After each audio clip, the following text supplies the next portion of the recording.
بالله من الشيطان الرجيم بسم الله الرحمن الرحيم ba za a karɓa ba sai ki su ƙirƙiro hadisin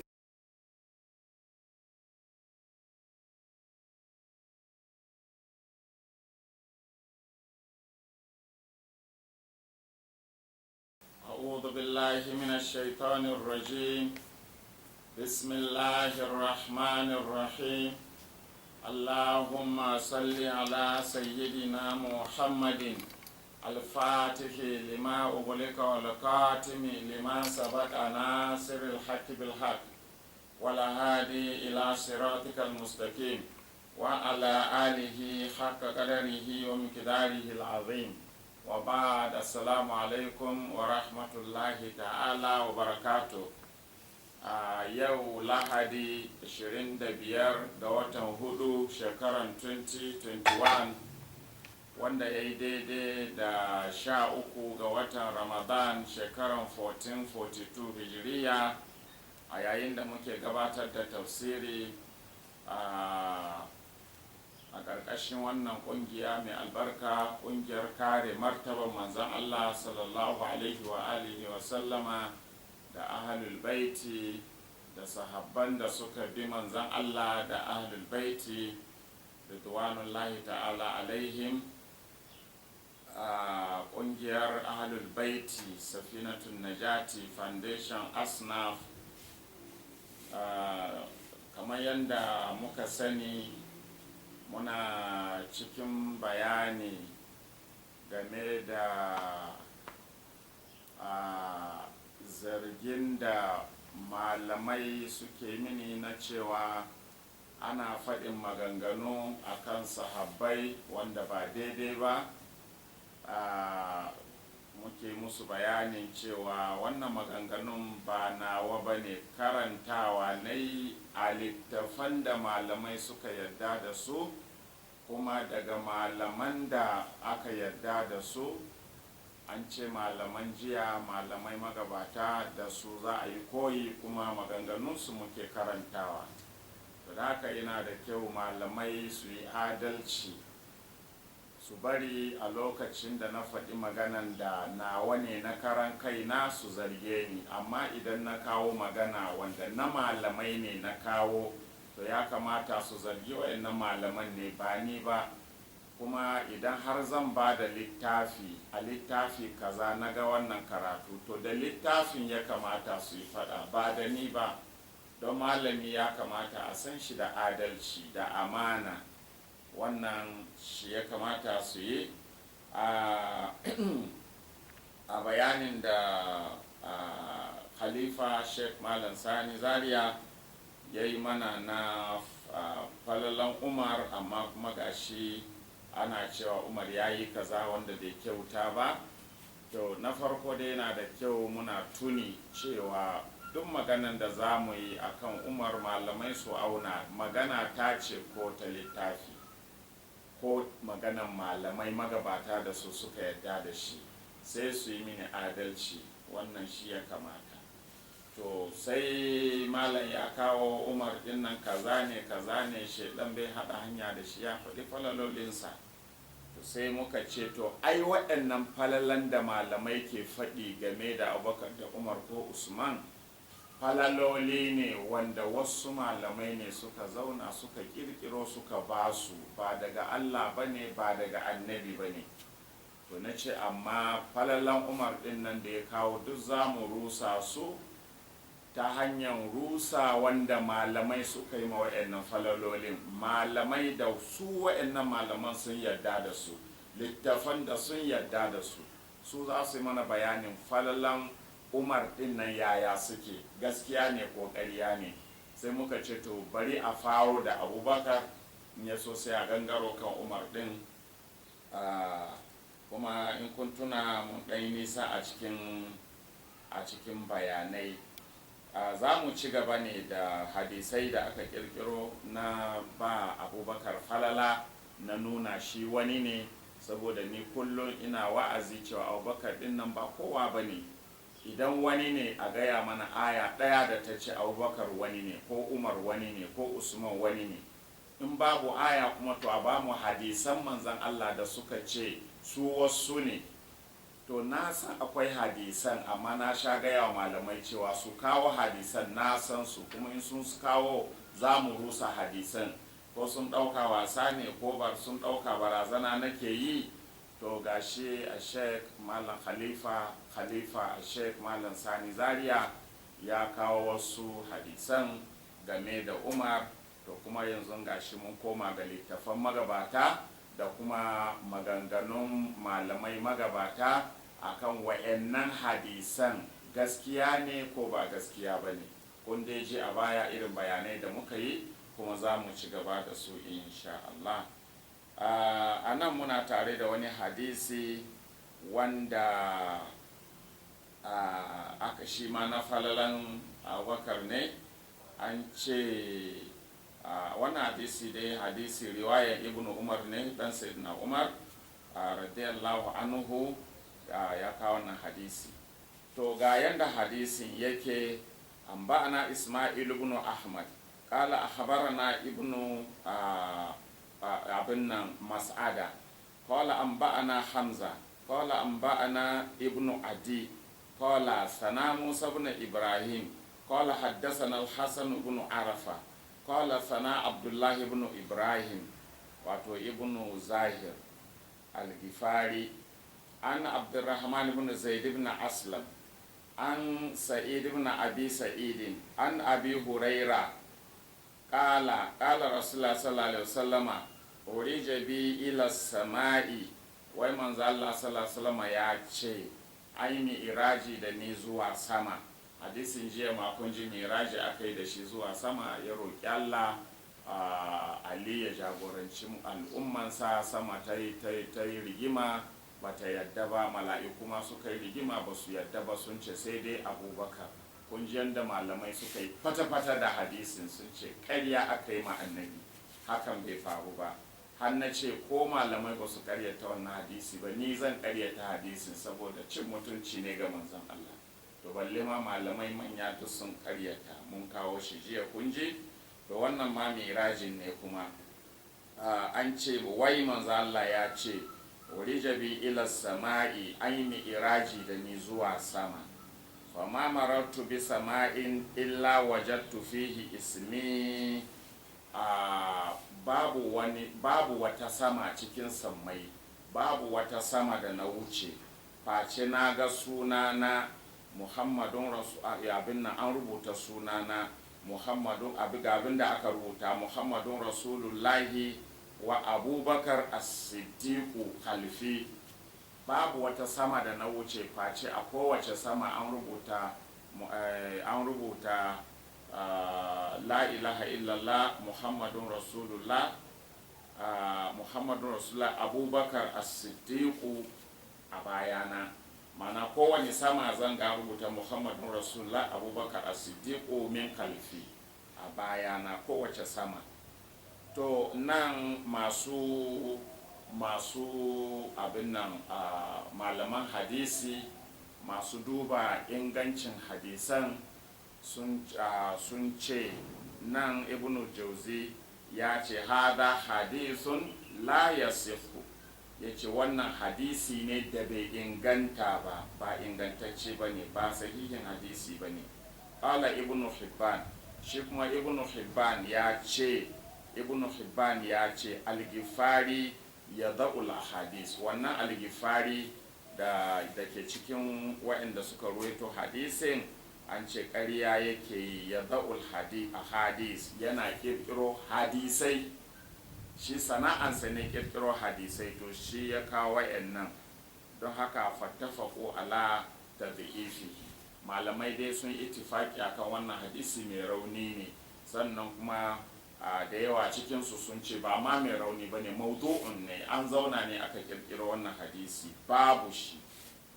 To kun ji dai falalan abubakar, falala kaza duk gaba ɗaya malaman sun bi sun rusa su, sun ce ƙarya ne, ba gaskiya ba ne. To gana yau ɗin ma falalan rubuta sunan annabi da na abubakar as-siddiq a kowace sama da annabi ya wuce. To an ce ba gaskiya ba ne, wani hadisi bai inganta ba. وقد وافق الذهبي أيضا ابن الجوزي إمام الذهبي شما ياي اتفاقي دا ابن الجوزي في الحكم بوضع هذه الخرافة وإبطالها. إمام الذهبي يا يدد ابن الجوزي أقولن hukuncin wannan hadisi cewa maudu'un ne, an zauna ne aka kirkiro, ba hadisin gaskiya ba ne, an kirkiro ne kawai don a saman ma abubakar daraja. Babu wannan hadisin, annabi bai yi haka ba, bai faɗa haka ba, kuma ya yarda da ibnu jauzi gurin lalata wannan hadisi, ba na gaskiya ba ne.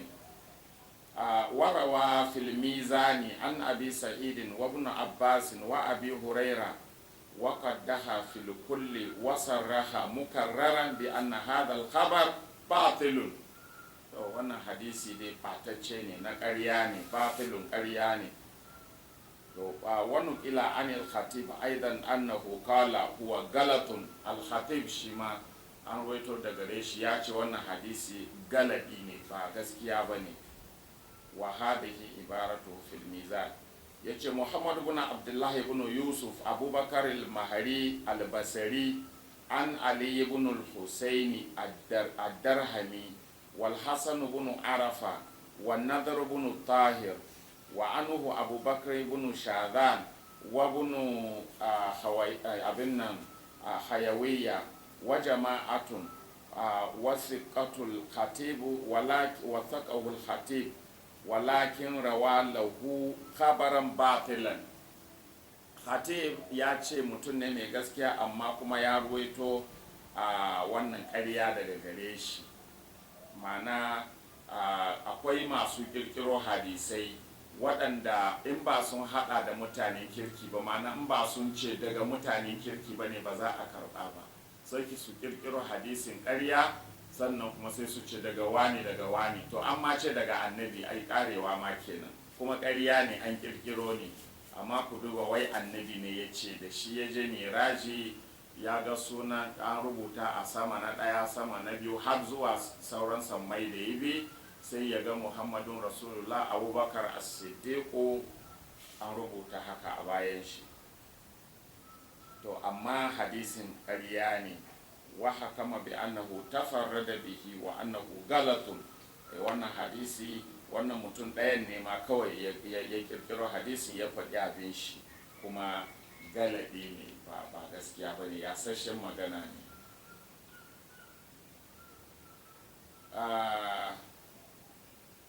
ثم قال وعند ابن عرفة فيه إسناد آخر. akwai wani isnadi daban da ba wanda muka faɗa ba daga ibn Arafa. fadhakarahu min juz'i ibn Arafa. so an kawo wannan hadisin, wannan riwaya daga juz'in ibn Arafa littafinsa. ya ce haddasani Abdullahi ibn Ibrahim al-Ghifari an Abdurrahman ibn Zaid ibn Aslam an al-Makabari an Abi Huraira qala Rasulullah sallallahu alaihi wasallama ma marartu bi sama'in illa wajadtu ismi fiha. babu wata sama da na wuce, in ji manzon Allah, wai in ji manzon Allah, wai babu wata sama da na wuce face na samu a kowace sama an rubuta wannan Muhammadu Rasulullah Abubakar as-Siddiq. qultu sai na ce al-Ghifari muttahimun bil kazib. to ai shi al-Ghifari din ana tuhumarsa da ƙarya.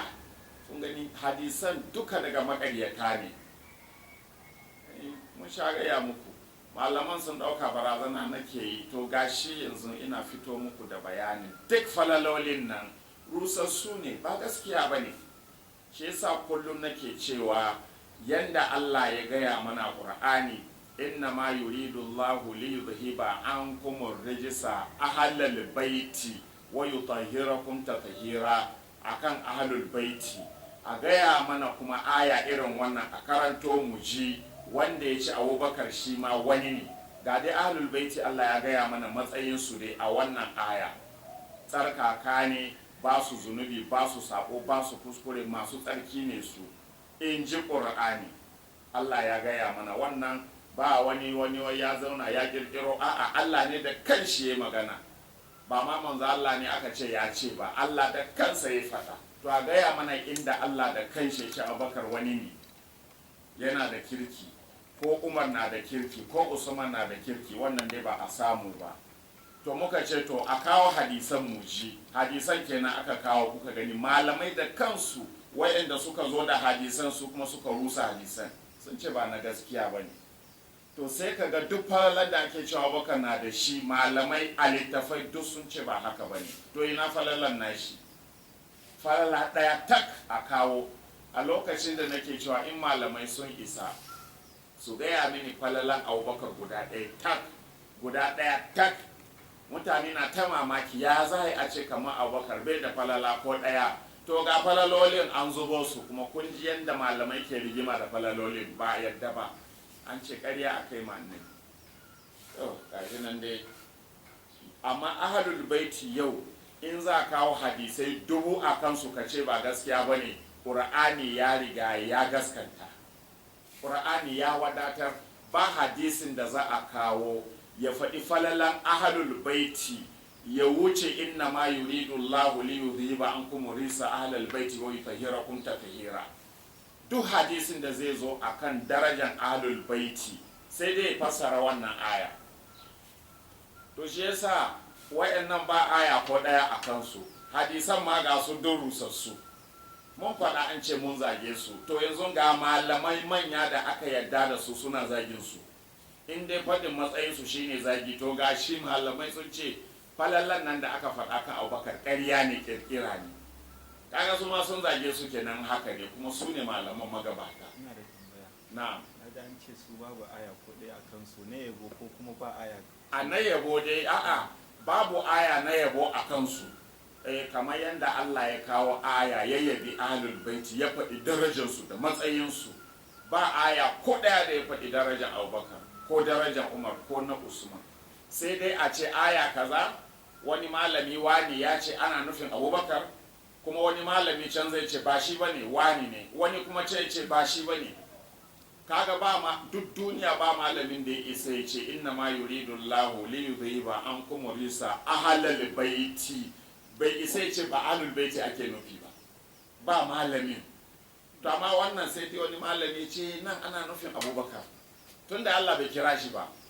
Ko Allah ya ce akwai wani wanda ya yi kaza zan saka mishi da aljanna. To kaga sai wani ce Abubakar ne, wani kuma ce ba shi ba ne. Kamar na itacen dabi, gonan dabino nan da muka taɓa kawowa, ai kaga wasu sun ce Abubakar ne, wasu kuma sun ce a sunan sahabin da ya aikata wannan aiki Abu da Hada, ba Abubakar ba. To kaga irin wannan za a iya samu. Amma aya ta bayyana cewa wani shi ya yi kaza a ce Abubakar ne, babu. Amma ayoyin zargi kan ai akwai su, kuma su kansu malamai sun kawo a littafansu ayoyin da suka zazzargi su Abubakar. Ayoyin zargi a kan Abubakar, ayan da ta zargi Umaru, ta zargi Abubakar, ta yi faɗa da su ga sunan, kuma malaman da kansu suka kawo waɗannan ayoyin. Amma aya wanda ta yabe su ne ba mu samu ba.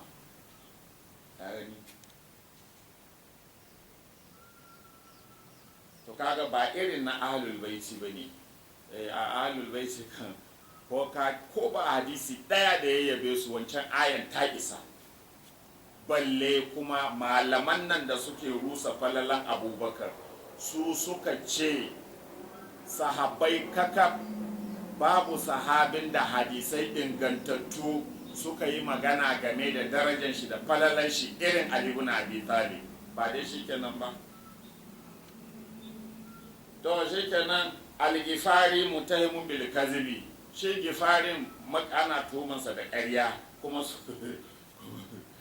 suka ina duk masu ruwaito hadisan daraja Abubakar duk ai ga sunan. Jiya ma wasu ma an ce dujan kazami ne, alade ne, gashi nan da duk suke ruwaito hadisan. To ko ba su san za a zo a ga malaman nan za su gane su rusa ba ne, ba mu sani ba. Wai a dole sai an kirkiro hadisai na ƙarya don nuna darajan wa'annan abubakar da umar da usman don a rufe abin da suka yi ma ahlul baiti. An taba abin nan, an taba yi ma Allah dabara. Akwai yadda halitta zai dabara ya rufe abin nan hikiman Allah ko ya rufe ƙarfin Allah ba, a taba fin ƙarfin Allah ba. So wayannan duk dabaru ne kuma Allah ya tona, ba shi kenan ba. To mu yanzu laifin mu tona musu asiri da malamai suka yi a littafai muke faɗi shine laifi. To me yasa ba za ku ga laifin malaman nan ba?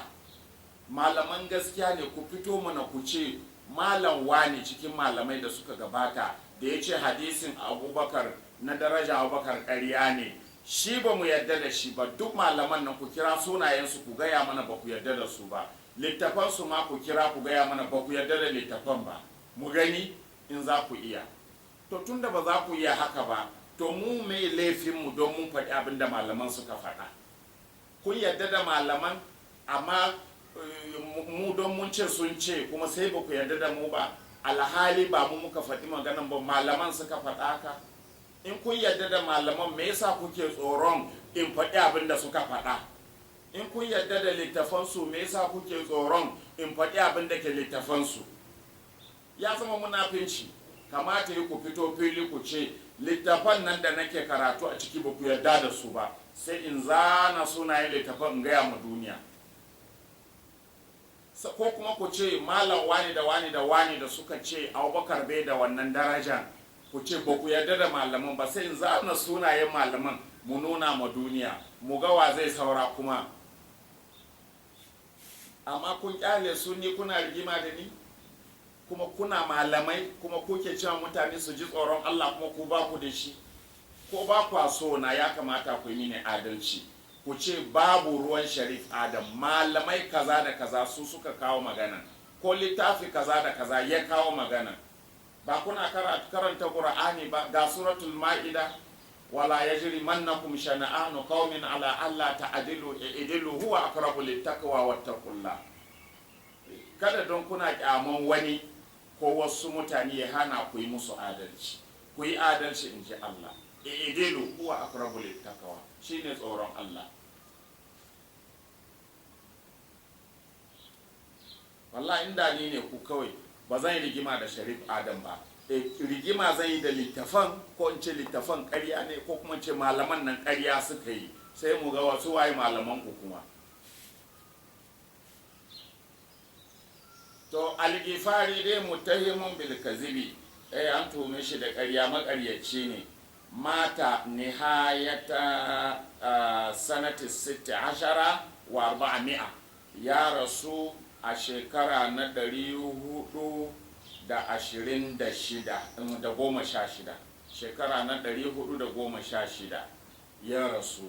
To kun ga dai magabata ne, shekara 400 tsakanin shi da annabi. Ka gani yanzu kuma muna gurin shekara 1400 da wasu abubuwa. Da shekara 1442 ko 1442 yanzu muke hijiriya. Shi kuma ya rasu a shekara na 413 kacal hijiriya. Ashe kun ga ba na yau ba ne. Ka gani duk wani abu naka, wannan malamin ya girme ka da shekara 1000. Kaga baka cewa na yau ne shi, ya baka shekara 1000 a lalace. Kaga kenan baka cewa na yau ne shi ko? To su suka ruwai, su an ce maƙaryaci ne, su suka kirkiro hadisin abubakar yana da wannan daraja shekara 1000 da ya wuce. Kuma malamai sun ce ƙarya ne, maƙaryaci ne, mai kirkiro hadisi ne. Aini abin fa sai haƙuri malamai, sai haƙuri, ba a iya canza abubuwan.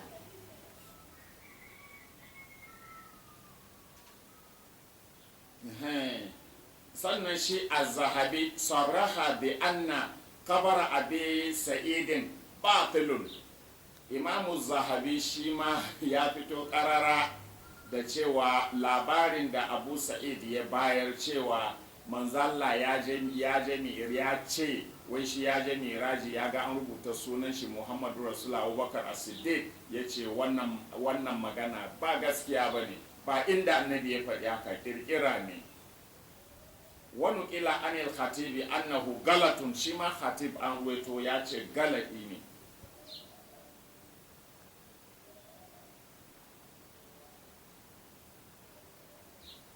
Sannan an ce summa nukila anil khatib, sannan kuma an karɓo daga al-khatib din annahu zakara lahu tariqan akhar, ya ambata ma wannan hadisi da muke karantawa, al-khatib ya karɓo shi ta wata hanya daban an ibn abbasin, daga ibn abbas, wasakata alaihi, amma kuma shi al-khatib a wannan riwayan sai yayi shiru, bai ce hadisin nan mai kyau ne ba, bai ce babu kyau ba.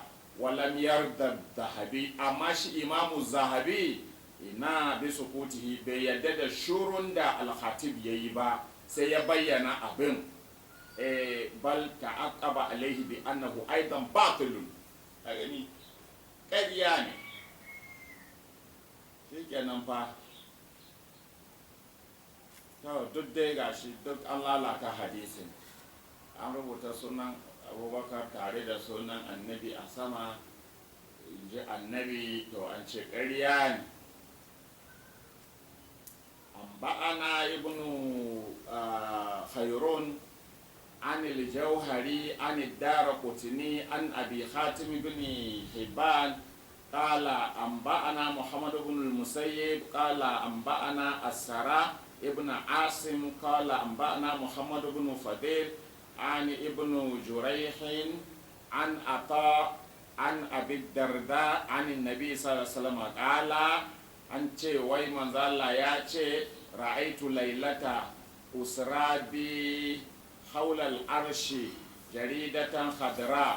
to an canza salo, wai ranar daren da aka yi mi'iraji da ni in ji da aka yi isra'i da ni in ji manzo Allah, wai ya ce ya ga wani takarda ko abin nan shafi haka na rubutu kore, sai makatubun fi ma abin nan makatubun fiha bi kalamin min nurin abyad, an rubuta a jikin abin rubutun, an yi rubutu a jikin shi da wani alƙalami na haske fari, ga abin da aka rubuta, wai an rubuta la ilaha illallah muhammadun rasulullah abubakar as-siddiqu.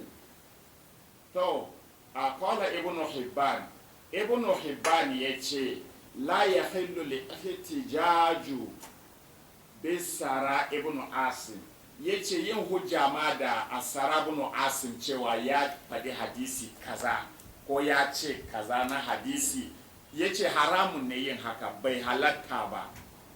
Kamace ibnu sara ya ce annabi ya ce ya ga rubuta sunan shi da abubakar, haramun ne ma ka faɗi wannan hadisi. Ya subhanallah. Ku duba a cikin abin nan al-ilalul mutanahiya na ibnu juz'i na 1 shafi na 192 da hadisi na 299, kuma ku duba al-majruhina na ibnu hibban juz'i na 1 shafi na 355, an kawo cewa asara kana bi bagadadi, asara dinnan mutumin bagadadi ne, yasriqul hadis, barawon hadisi ne. To kun gani ko, barawon hadisi ne, la yahillu al-ihtijaju bihi, bai halatta a kafa hujja da wani hadisin shi. To shi ya kawo cewa abubakar, an rubuta suna abubakar da na manzan Allah a haɗe a sammai, wai in ji annabi. To an ce ƙarya yi ma annabi, ba a ma karɓan hadisin shi, ba a hujja da shi, in ji malamai. To malamai sai magana da yawa, kawai dai na rusa wannan hadisin shi ma bai faɗuwa duka. Wa وقد أنصف الذهبي فحكم ببطلان هذا الكذب. Imamu Zahabi shi ma ya yi adalci, ya yi hukunci da ƙaryan da cewa wannan hadisi ƙarya ne, haisu ƙala yayin da Imamu Zahabi yake cewa innahu min masa'idi Sara ibn Asim, wannan hadisin yana daga cikin musibun Sara ibn Asim. Ya kawo musibu da yawa a addini ta hanyar kirkiro hadisan ƙarya yana ba su Abubakar da Umar da Usman daraja, to wannan yana cikin musibunsa.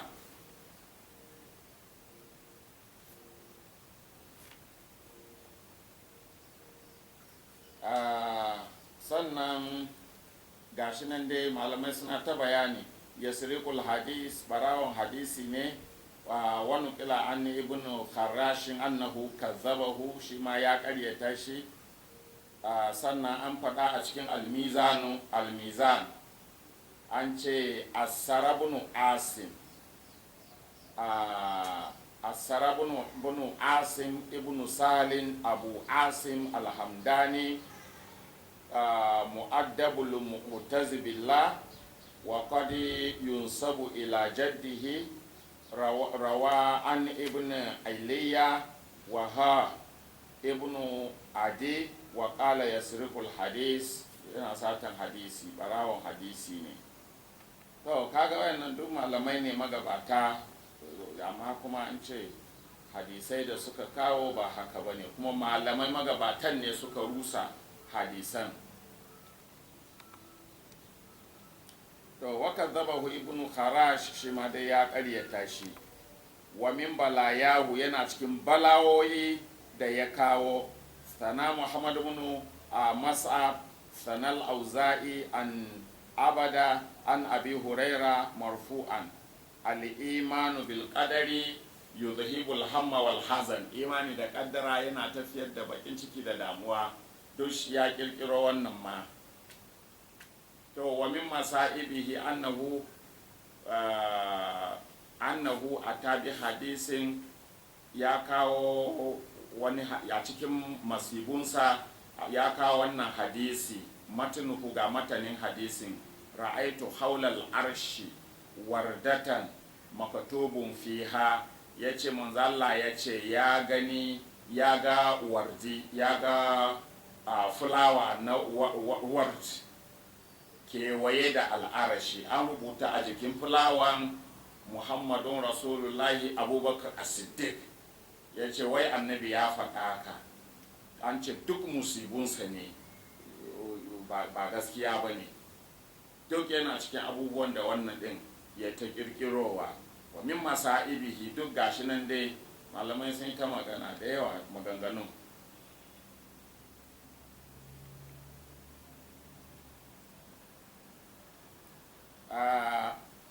Bari mu ƙyale wannan hadisi na manzo Allah sallallahu alaihi wasallam ya gani cewa an rubuta sunan shi da na Abubakar a sammai, a duk inda ya je a sama, ko an rubuta a jikin falawa da sauransu. Gaba daya gashi malamai sun karyata. To malaman sun yi magana da yawa na karyata wannan hadisi da lalata al'amarin waɗanda suka kirkiro wannan hadisi.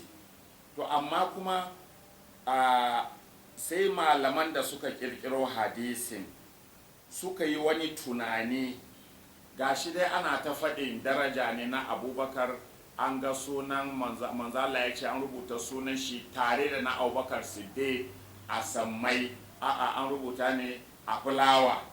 To sai suka yi tunanin, to Umar fa yaya za a yi da Umar, shi kuma a ce ba sunan shi a rubuce tare da na manzala a sama? To sai suka yi kwaskwarima, banda wayancan hadisai da aka karyatan, sai suka yi wani kwaskwarima sai suka kawo wani hadisi, suka kirkiro wani hadisin kuma sabo. To hadisi sabo da suka kirkiro, alhadisu sada akhbarana Abdurrahman ibn Muhammad qala akhbarana Ahmad ibn Ali ibn Sabit qala akhbarani Ahmad ibn Umar ibn Ali al-Qadi قال أخبرنا أحمد بن علي بن محمد الجهم قال ثنا محمد بن جرير الطبري قال ثنا عمر بن إسماعيل بن مجالد قال ثنا ابن فضيل عن ابن جريح عن عطاء عن أبي الدرداء عن النبي صلى الله عليه وسلم قال an ce duwaye nan da isnadi to an ce wai manzon Allah ya ce ra'aitu lailata usrabi fil arshi a daren da aka yi isra'i da ni na gani a al'arashi faridatun khadra na ga kyalle fari ko abin rubutu haka dai fari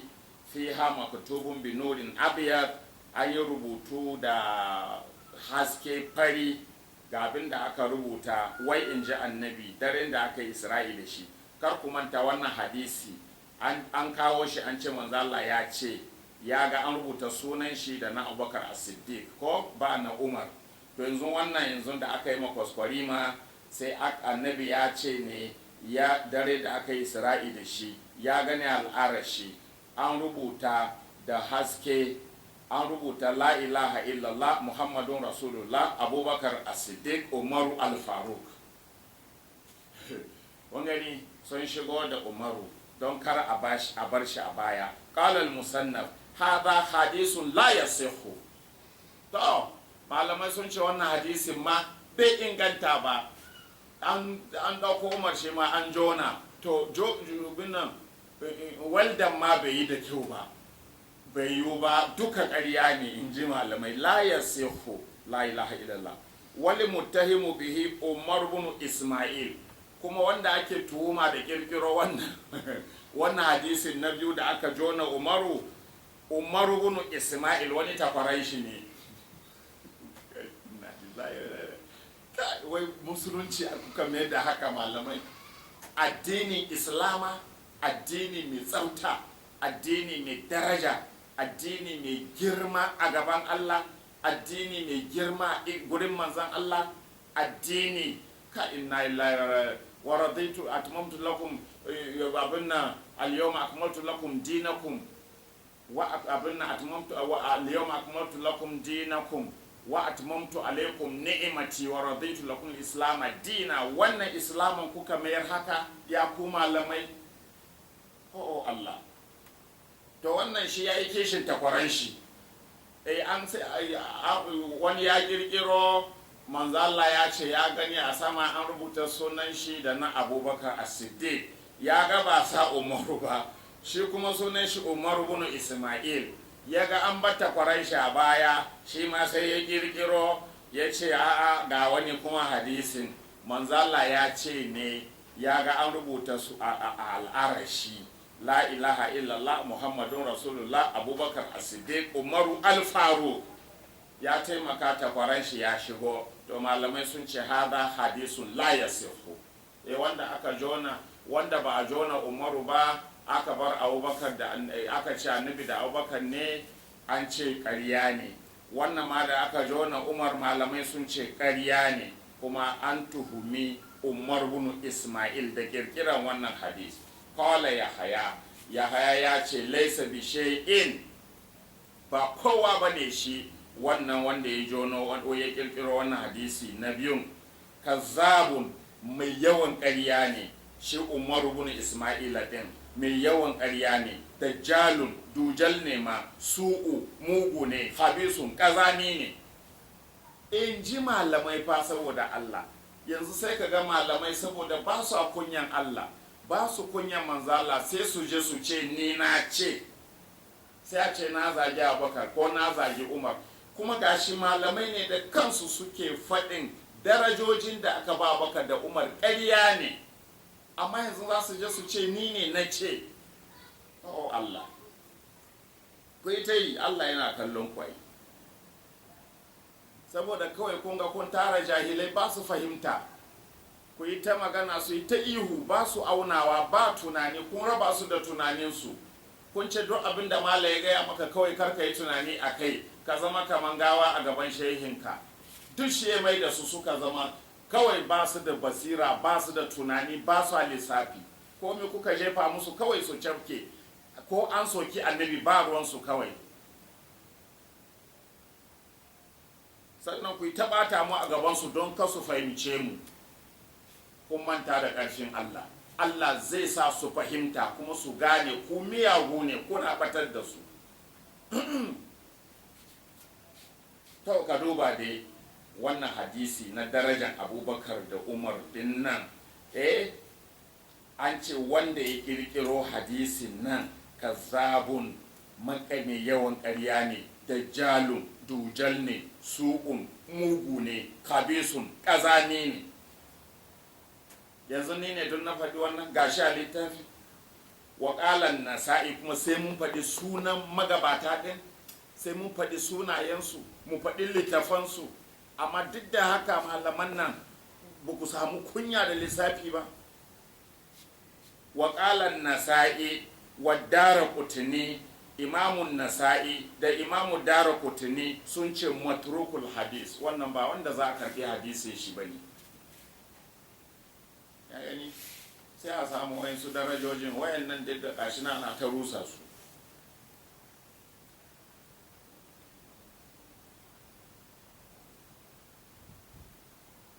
To shi ma imamu Zahabi a naƙala ibnu Jauzi ya naƙalto abinda ibnu Jauzi ya naƙalto, fa innahu naƙala ma naƙahi ibnu Jauzi wa zada alaihi annahu qala ibnu Adi fi haqqihi.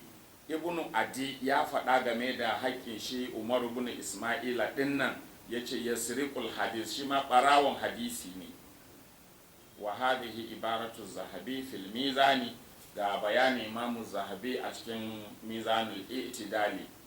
Yace Umar ibn Ismail ibn Mujalid ibn Sa'id al-Hamdani an abihi wa ghairihi kazzabahu a ibn Mu'in. Ibn Mu'in ya karyata shi, makaryaci ne.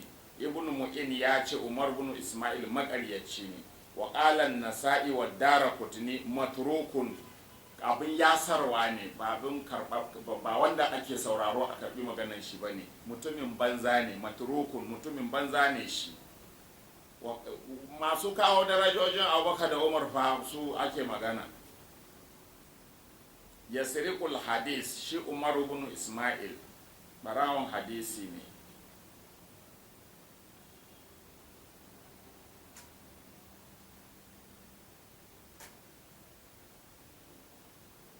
To gashi nan ya ruwaito manzo Allah sallallahu alaihi wasallam ya ce ya ga an rubuta a al'arashi la ilaha illa Muhammadu Rasulullah, Abubakar As-Siddiq, Umaru Al-Faruq. Sannan Asara ibn Asim shi ma ya biyo shi a cikin kirkiro wannan hadisi. To gashi nan dai kun ji yadda malamai suka rurusa hadisin, suka ce ƙarya ne. To bayan wannan ina ma tsallakewa kenan fa bayanin malaman na ƙaryata hadisin, amma tun da dai muna faɗan littafai, ku je ku karanta a wayannan littafai. To sannan ba ai da babu Umaru a ciki, an ce annabi ya ce ne ya ga sunan shi a rubuce tare da na Abubakar ko a sammai, aka zo aka ce al'arashi, wani ma ya ce a fulawa.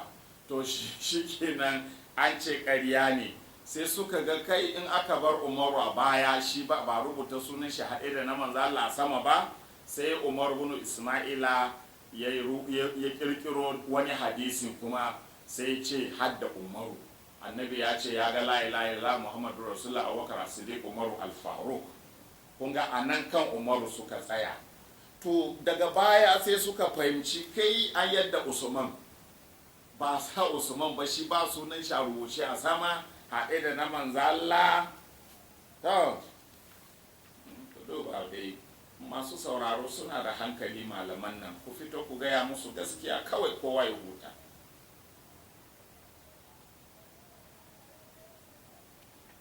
To sai suka kirkiro wani sabon hadisin wanda an ruwaito shi ma a cikin Riyadun Nadara. Wannan sabon kirkira, wato jone-jone ake yi. An jona Umar, an ce annabi da Abubakar, sai aka jona Umaru, shi ma malamai sun ce ƙarya ne. To yanzu an bar Usman a waje, bai cikin wayanda sunan su ke rubuce tare da annabi a sama, to ya kamata shi ma ya shigo aiko. To yanzu an zauna an sake sabon kirkira ga yanda yake. An Ja'far ibn Muhammad an abihi an jaddihi qala Rasulullah sallallahu alaihi wasallama lailata usrabi, a daren da aka yi isra'i da ni, ra'aitu ala saqil arshi, na gani a rubuce a kafan al'arashi, ba makutuban na gani rubuce ga abin da aka rubuta jikin al'arashi, wai in ji annabi, la ilaha illallah muhammadun rasulullah abubakar as-siddiq umaru al-faruq usman zunuraini yukutalu zulman. to abinda kuma aka ce an kurwaito kenan, kun ga abun jone-jone ne. Na farko abubakar kaɗe ne, na biyu aka jona umaru, na uku yanzu an jona usman. to amma kar ku manta, wanda aka ce annabi ya ce shi da abubakar, malamai sun ce ƙarya ne, hakan bai faru ba inda annabi ya faɗi wannan. An jona umaru, malamai sun sake buge wannan ma sun ce ba gaskiya ba ne, ƙarya ne, ba inda annabi ya ce an rubuta sunan shi haɗe da abubakar da umar. ko to yanzu an jona usmanu, bari mu ji ko saboda girman shi malamai za su kyale hadisin su ce to shi kenan dai sun haƙura saboda jone-jone ya fara tsawo. to karaja fi dibaji an kawo an ruwaito wannan hadisi a cikin addibaji, kuma an ka abu sa'idin ya ruwaito hadisin a cikin sharafin nubuwa, kuma alwasabi ya kawo a cikin littafin iktifa, ko shi ma da ya ruwaito wannan hadisi lailatul sirabi irin da yanda muka karanta an jona usman. to bayan an kaka wannan sai ibnu jauzi adakala hadal kabara fil mawdu'ati, ya shigar da wannan labarin cikin hadisai na kirkirowa aka yi, babu wannan labarin, ƙarya ne kawai, an kirkiro ne. kun gani an kirkiro don a ba abubakar daraja, malamai sun ce ƙarya ne. An jona umaru don shi ma a samu mishi daraja, malamai sun ce kirkira ne, ƙarya ne. Yanzu an jona usman, malamai sun ce ƙarya ne, kirkira ne. to wa'addahu min al-muftariyati, kuma ya hada wannan hadisi cikin hadisan ƙarya.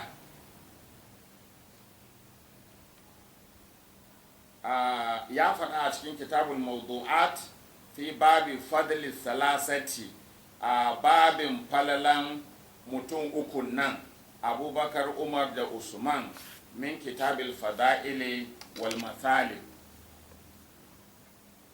yace akhbarana abu mansur al-fazazi qala anba'ana abubakarin ahmad ibn ali ibn sabi qala anba'ana muhammad ibn ubaidillah al-hanai qala anba'ana usman ibn ahmad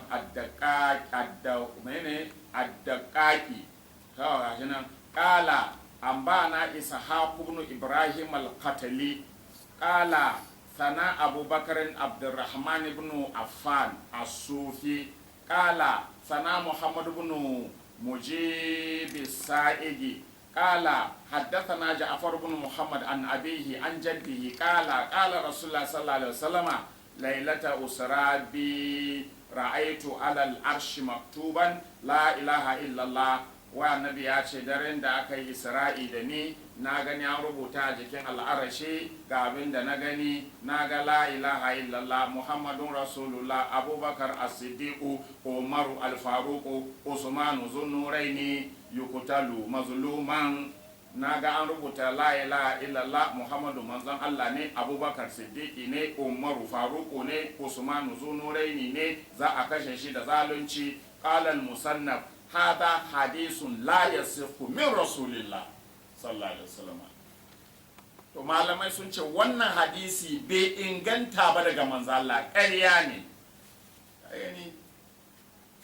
malamai sai ku kawo wayannan hadisan na falala Abubakar, an ce duk ƙarya ne, babu su, ƙarya aka yi ma annabi in ji malamai a littafansu. kuma kun ci abi malamai magabata, kuma malamai magabatan ne suka rusa hadisan nan. Sun la yasihu min rasulillah sallallahu alaihi wasallam, bai inganta ba daga manzo Allah sallallahu alaihi wasallam. Wa Abubakar Sufi, shi wannan Abubakar Sufi ma da aka shigo da shi, wanda suka kawo hadisi na uku nan, aka jona Usmanu kuma za a kashe shi da zalunci, an ce wa Muhammadu ibn Mujib da shi da Muhammadu ibn Mujib kazzaba ne, duk masu ƙarya ne. To ba ga irin ta ba. Qalahu Yahya ibn Mu'in, Yahya ibn Mu'in shi ma ya faɗa haka, ya ce duk ƙarya ne. Ku duba cikin al-mawdu'at juz'i na 1 shafi na 252, ku duba tarihu Yahya ibn Mu'in a juz'i na 2 shafi na 537, ku duba tahzib na al-Asqalani a juz'i na 5 shafi na 255, hadisi na 7393. Yau gashi nan dai.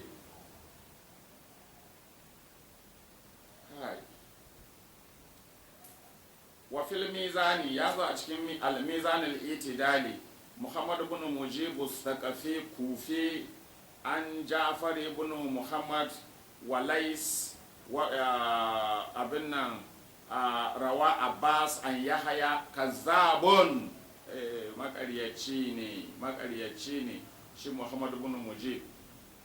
Wa qala Abu Hatim zahibul hadis, ba a karban hadisin shi. To wa qad rawa aidan fi hadha al-hadis al-batil, gashi nan dai bayani wannan hadisi na ƙarya batil, gashi nan karatun da yawa.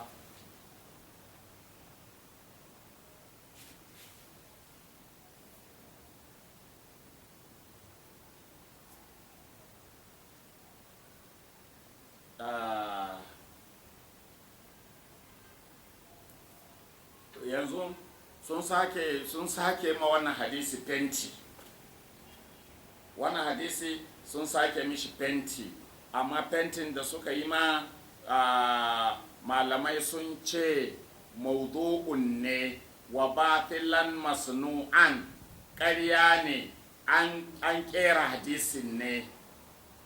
Wani irin haɗin abin nan, wa kada aure da ibnu jauzi fil mawdu'ati, ibnu jauzi shi ma ya waito shi a cikin mawdu'ai, hadisai na kirkira. Wani kila an ibn Hibban annahu qala batilun mawdu'un, ibnu Hibban ya ce hadisin wanda nace fentin da nace an yi zangaya muku, ya ce hadisin ƙarya ne, mawdu'u ne, an kirkiro ne.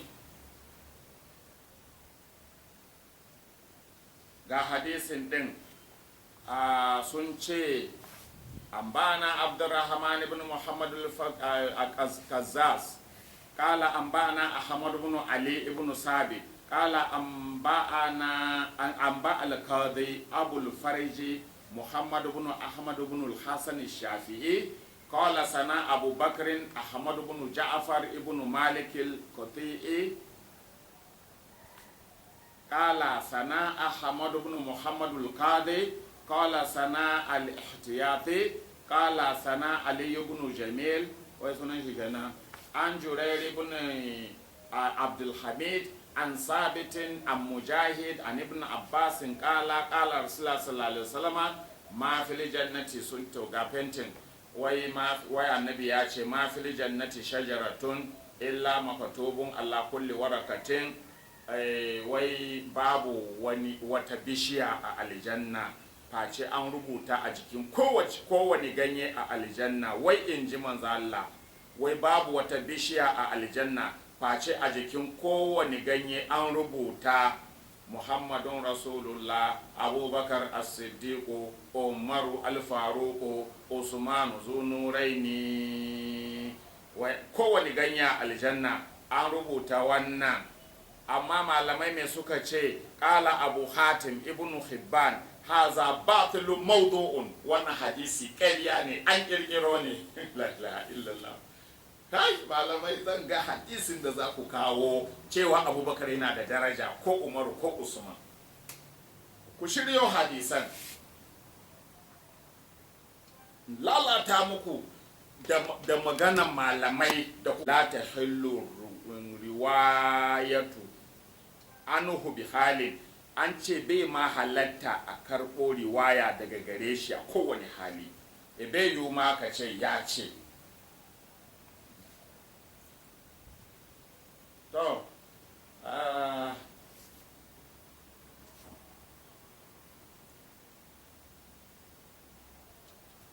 To kun da ji kenan, bari in kai ku wani hadisi a gurguje. An ƙirƙiro an ce la ilaha illallah, wai manzo Allah sallallahu alaihi wasallam ya ce ga hadisin, wai manzo Allah ya ce la yanbaghi li qaumin fihim abubakarin an ya ummahum gairuhu, bai halatta ga wasu mutane, bai yiwuwa ga wasu mutanen da abubakar na cikinsu wani ya jagorance su, wani ya yi musu limanci. Bai yiwuwa inda abubakar na cikin mutane, to bai yiwuwa wani ya yi musu jagoranci in ba shi ba. To wannan bayanin kenan na wannan hadisi. Me matsayin hadisin a gurin malamai? Fa inna riwayata Isa ibn Maimun, saboda kun ga a cikin abin nan riwayan da suka kawo akwai Isa ibn Maimun al-Ansari anil Qasim ibn Muhammad an Aisha qalat sallallahu alaihi wasallama, daga Aisha aka dora ma, an ce Aisha ita ta faɗi magana cewa annabi ya ce la yanbaghi li qaumin fihim abubakarin an ya ummahum gairuhu, bai yiwuwa mutanen da akwai abubakar a cikinsu wani ya yi musulmanci. An ce ba zai yiwu ba, kuma an ce daga Aisha. To amma wayanda suka ruwaito hadisin akwai Isa ibn Maimun al-Ansari, to shine aka ce fa inna riwayata Isa ibn Maimun, ai riwayar Isa ibn Maimun wa huwa makaduhun, to majruhun matu'unun, yana da matsala, yana da rauni, kuma abin suka ne, gairu maimun, kuma ba amintacce bane. To jama'a, wanda ya rawaito wannan hadisin shi ma fa an lalata shi, malamai sun lalata shi, ba amintacce bane. Qad qala al-Bukhari, wannan Buhari da kuka ce mai sahih Buhari, to shi Buhari ya ce, kuma Buharin nan shehinsa ne, shehin Isa ibn Maimun din nan ne, wa ustazu kuma ustazunsa ne. To shi Buhari ya ba da labari Isa ibn Maimun ya ce innahu munkirul hadis, abin kin hadisinsa ne, mana dole a ki hadisin Isa ibn Maimun. Wa man qala al-Bukhari fi haqqihi munkirul hadis fala yahillu riwayatu anhu. Kuma Buhari ya faɗa wani wuri, ina ganin za mu gani a gaba, ya ce duk wanda shi ya ce munkirul hadisi ne wani, to haramun ne a karbi hadisi a gurin shi. To shi ne ya ruwaito cewa annabi ya ce bai yiwa ga wasu mutanen da abubakar na cikinsu wani ya yi limanci ba abubakar ba. Hadisin ƙarya ne, ba amin. La ilaha illallah. To ya zo a cikin mizanul itidal, a Suleiman ibn Dawud al-Yamami sahibu Yahya ibn Abi Kasir qala ibn Mu'in laysa bi shay'in. Ibn Mu'in ya ce wanda ya kawo wannan hadisi na Abubakar shi ya kamata ya jagoranci mutane, ba komai bane shi. Wa qala al-Bukhari munkirul hadis, kuma Buhari ya ce wannan munkirul hadis ne, abin kin hadis, ana kin hadisinsa, ba abin karba bane. Wa qad marra an al-Bukhari qala, kuma Buhari ya ce man qultu fihi munkirul hadis, duk wanda na gaya ma munkirul hadisi ne, to fala ya hallu riwayatu hadisihi, bai ma halatta amma karbo hadisi daga gare shi. To wannan hadisin ma ya rushe jama'a, ba gaskiya bane, wayo Allah. To a Tirmizi ya kawo wannan hadisin, kuma an ce Tirmizin nan yana cikin Sihahu Sitti, yana cikin waɗanda komai ka gani a Tirmizi gaskiya ne. Kuma gashi hadisin wannan wannan wannan matarokin isa ibn maimun din nan ko buhari ya tirmizi ya rawaito hadisin shi kuma buhari ya ce ba karban hadisin shi buhari ya ce abin nan munkirul hadis ne ba karban hadisin shi saboda makaryaci ne ba amintacce ba ne kuma tirmizi ya rawaito hadisin wannan da isa ibn maimun ya rawaito to kun gani an samu matsala ba mai gaskiya ba ne isa ibn mu'in hadisin da ya kawo ba mai kyau ba ne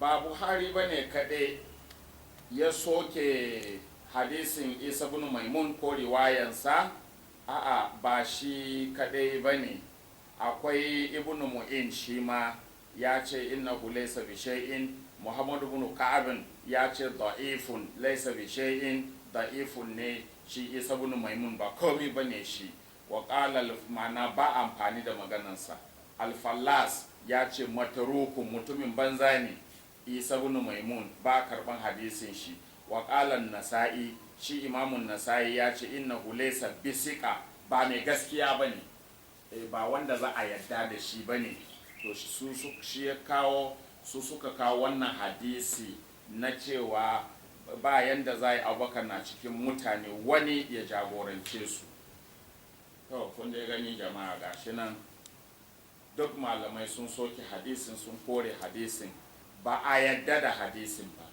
ba gaskiya ba ne ka subhanallah to gashi nan dai sun ce kala sana isa ibn maimun anil qasim ibn muhammad an aisha qalat sun kirkiro sun ce aisha ta ce qala sallallahu wai manzo Allah ya ce la yanbaghi li qaumin fihim abubakarin an ya ummahum ghayruhu wai bai yiwuwa ga mutumin da ga jama'an da abubakar na cikin su wani ya jagorance su to shine anan malamai suka ce hada hadisun maudu'un ala rasulillah sallallahu alaihi wasallam sun ce wannan hadisin an kirkiro ne an jingina ma annabi amma isa amma shi wannan isa faƙala al-bukhari munkirul hadis buhari ya ce munkirul hadis ne an sake maimaitawa waƙala ibnu hibban ya ce la yuhtajju bi riwayatihi ba hujja da riwayansa wa amma ahmad ibn bashir kuma dake cikin wannan riwayan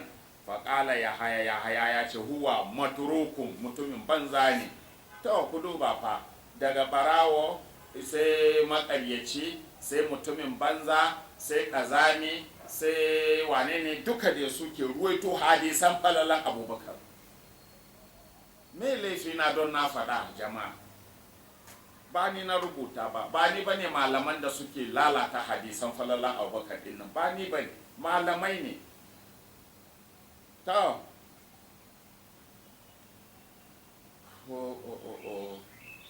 kun ga shi ma ibnu jauzi dai ya lalata hadisin ya ce ƙarya ne to ga shi nan dai bayanai da yawa bari barku haka bai karewa wai sun yi ruwan bayanai fa wai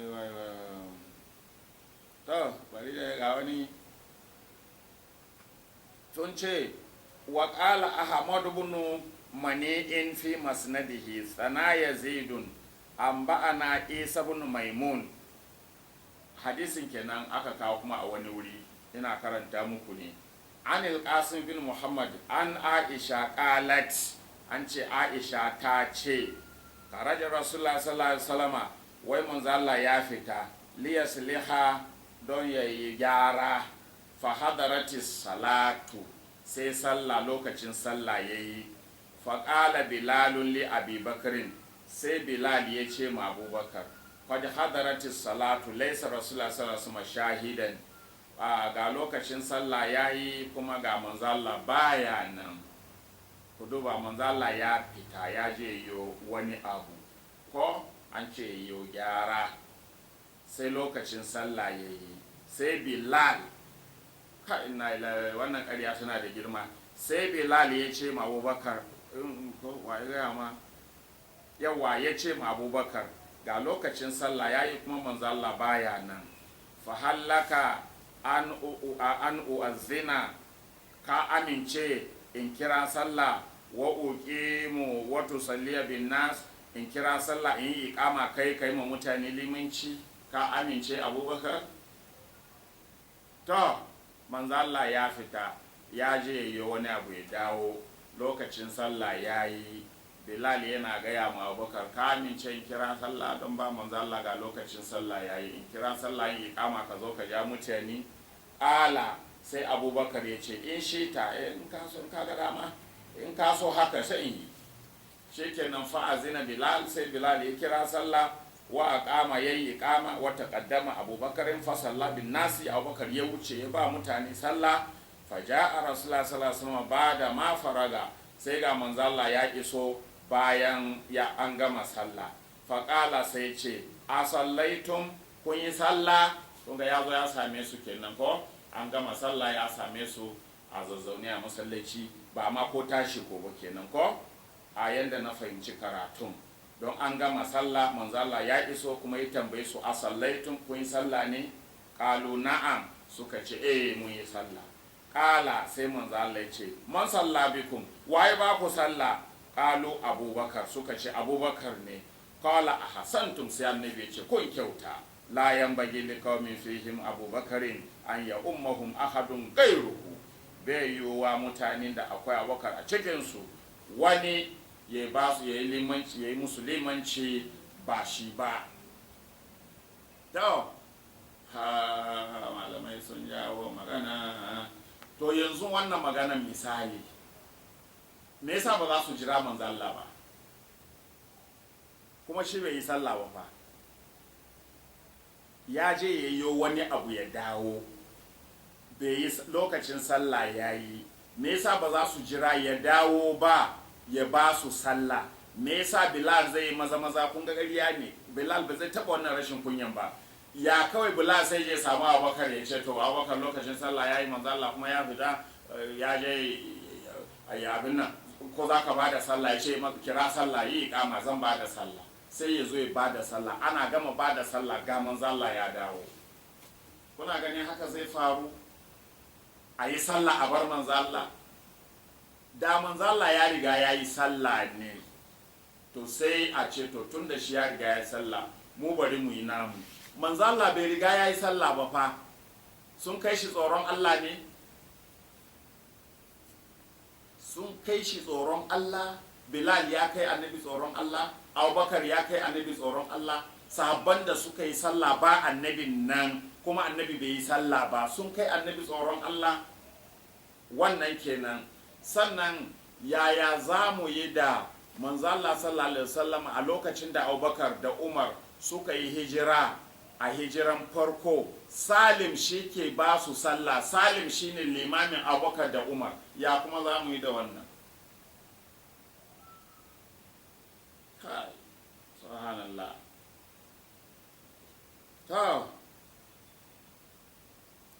to anan dai bari mu kalli wannan din ma malamai fa ba su bar hadisin nan ba sun buge shi Imamu Sayyuti lamma ra'a fi hukm ibnu Jawzi bi wadi zalika al-khabar da yaga yanda ibnu Jawzi ya lalata wannan labari yace maudu'i ne kirkiro shi aka yi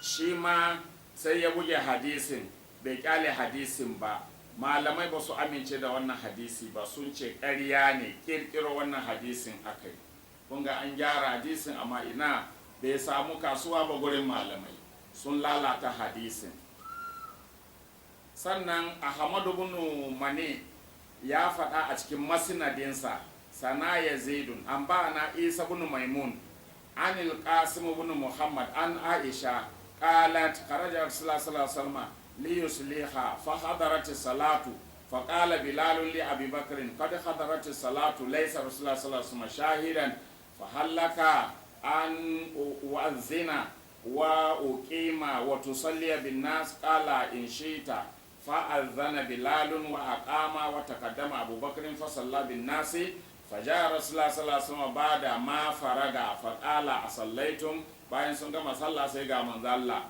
ya ce kun yi sallah ne, qalu na'am suka ce i, qala man salla bikum, ya ce ai ba ku sallah, qalu abubakarin, suka ce abubakar, qala asantum, ya ce kun kyauta, la yanbaghi liqaumin fihim abubakarin an ya ummahum ahadun gairuhu. Ko to a wannan bayanin malaman fuqaha'u, malaman fikihu ba sun ce ba idan akwai liman ratibi sai lokacin sallah yayi sai ba a jira shi ba, wani ya ba da sallah, idan ana gama sallah wannan liman ya zo sallah ya lalace. To na dai bakku a nan malaman dai suke da kiɗan su, suke da rawansu. Za mu ci gaba gobe Allah ya kai mu insha Allah. Assalamu alaikum wa rahmatullahi ta'ala wa barakatuh.